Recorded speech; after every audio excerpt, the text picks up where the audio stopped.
Jiruu kiyya keessatti akka qarreef qarritti gootota argeen beeku. Dhugaadha goonni guutee bakka hedduu jira.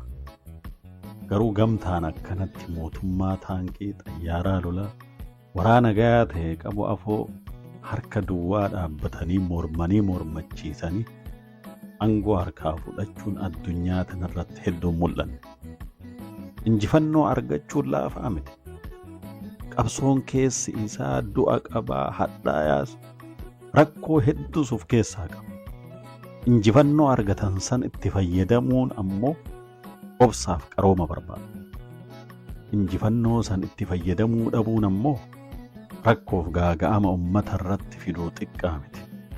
Ummataaf biyyallee duubatti deebisuu irraa dabre bakka deebi'uu hin dandeenyetti isaan geessuu danda'a. Biyya Itoophiyaatiif Afrikaas dabalatee yeroo hedduu keessattuu namoonni baratan erga mootummaa morman garagalchaniin booda walirratti garagalan. Gaafa dargiitis akkas ta'e, gaafa wayyaaniitis akkas ture. Ummata dinagdee fi beekumsaan qaruu fi qopheessuu dhiisanii aangoof mootummaa hoogganuu irratti xiyyeeffatanii wal fixan. Walqoodumsi isaanii isaan irratti hin dhaabbatu. Fuudhanii ummatatti galanii. Biyyaaf ummanni barnootaaf dinagdeen hin ijaaramne. Hiyyummaa fi malaammaltummaa fi caasaan mootummaatu sirriitti hin hojjenne keessatti isaan wal dhaba isaanii isanitti fufan. Ummanni afooshaa walitti qabu marti sababa hoogganoota isaatiin bakka hedduutti qoodama. Achii dabree maatii tokko keessa seenee namni bakka hedduutti qoqqoodama. Kaayyoon ganamaa dagatamee ummanni hayyoota wal dhabdee jidduu seena. Biyya ufiitiif sirna waliin jireenya mara diigee kuun harki citee kuun miilli citee kaan maatii isaa dhabee hiyyummaaf rakkoo jirturratti rakkoon biraa itti dabalame baay'oonni isaa isa baachiftee jalaa ol ka'uu dadhaba. Haga kun marti dhufee wanni martuu haga harka isaarraa dhabamutti namuu nama hin dhaga'u. Isa malee beekaan hin jiru. Biyyi ka isaa malee namni biyya san keessatti mirga qabaa, yaanni isaa dhaga'amuu qabaa osoo hin jedhin biyyaaf uummatallee boolla keessatti dhiisanii deema. Afrikaan guutuun akkana ammoo tokko irraa hin baratu. Diiguu san barata malee. Akkamitti diigumsa san irraa biyyaaf uummatallee baraarra kan jedhu irratti hin dalagan. Kun eenyuunillee xureessuuf yookiin immoo qulqulleessuuf osoo hin ta'in namni martuu dhaabbatee akka yaada danda'utti akeekuuf.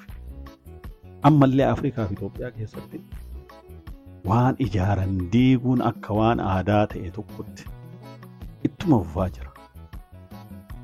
Kan duraan duraa ummanni qabsoo guddaan injifannoo argate kun sakandiifillee taanaan injifannoo harka isaa jiruuf mootummaan amma jirullee ka isaa ta'uu isaa shakkuu qabu. Erga abbaa biyyaa ta'e mootummaan dhufaan dabraanis ka isaati. Dubbiin mootummaan naa dalagamoo hin dalagu kan jedhu malee dubbii abbummaatii miti. Dogoggorri ni jira. Dogoggorri jiru sun garuu waan keerraa abbummaa siin dhorku. Wanni deemuu kun yoo siif hin tolle ala dhaabbattee osoo hin ta'in yoo keessa seentee qofa jijjiiruu dandeetta. Keessa jiraachuuf ammoo waan kee kiyya jechuu qabda. Mootummaan kiyyaa miti jechuun kanniisatti aara arsuu natti fakkaata.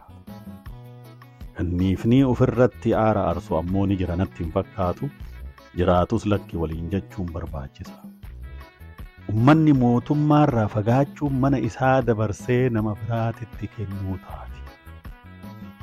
Amma wanni dhugumatti Afrikaa fi Itoophiyaa keessatti wanni barbaachisu lolaas miti, wal jibbaas miti, walirratti ololuunis faayidaa hin qabu. Wanni dhugatti faayidaa qabu ijoollee sirnaan barnootaan qaruuf dinagdeen ummata guddisu oomisha heddummeessuuf biyyaaf uummatallee baroota gabaabaa keessatti rakkoo keessaa baasuun barbaachisa. Afrikaa fi Itoophiyaa keessatti caasaaleen mootummaa sirriitti hin hojjetan. Irra hedduun isaanii dhiibbaa gabroonfataatiin waan hojjetamaniif jecha ummata akka gargaaraniif osoo hin ta'in akka ummata dhibaniif dalagaman. Saniif hayyoota jajjabaa fi qaroominaa fi yeroo dheeraa obsa waliin barbaada qajeelchuuf. Kanaaf namuu waan danda'uun itti hirmaatee egereef bulchiinsa gaarii ijaaruu irratti hojjechuun barbaachisaadha.